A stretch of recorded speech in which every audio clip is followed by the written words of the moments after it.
Hey, salut!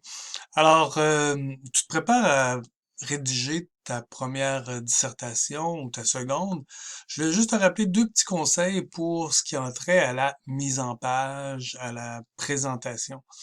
Alors, je te donne ici l'exemple de la mise en page où est-ce que, ben, on annonce clairement le nom de l'université. On peut par la suite disposer le titre du document, donc bien préciser le titre de quelle nature est le travail à faire.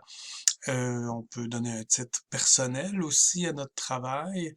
On indique de la même façon qui l'a fait. Donc ici c'est Maëva. Et finalement, ben, à qui est-ce qu'on présente le travail? Dans le cadre de quel cours est-ce que ça se passe?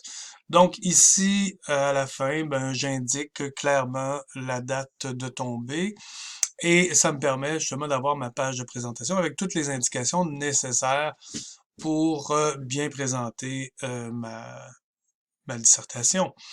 Je peux indiquer aussi le nombre de mots que j'ai pu compter dans mon travail. Alors, ça me permet tout simplement de répondre justement aux exigences du travail en question. Parfois, on peut mettre une table des matières, alors ça peut être intéressant. Je te rappelle toutefois que la table des matières ne doit pas compter comme une page, tout comme la page de présentation d'ailleurs.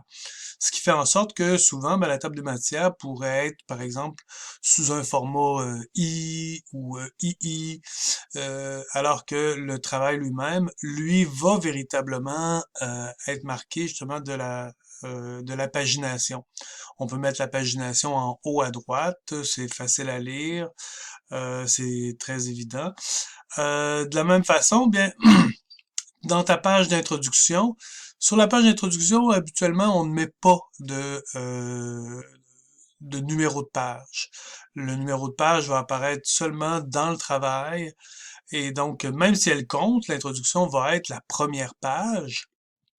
Eh bien, la page qui va véritablement être marquée du numéro de page, ça va être la page suivante, celle qui vient après l'introduction.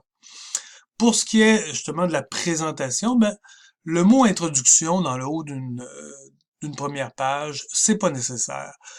C'est même un peu redondant. On sait que la première page, c'est la page d'introduction et c'est elle qui va annoncer clairement ton sujet amené, ton sujet posé, ton sujet divisé. Alors ici, pas d'intertitre pour l'introduction.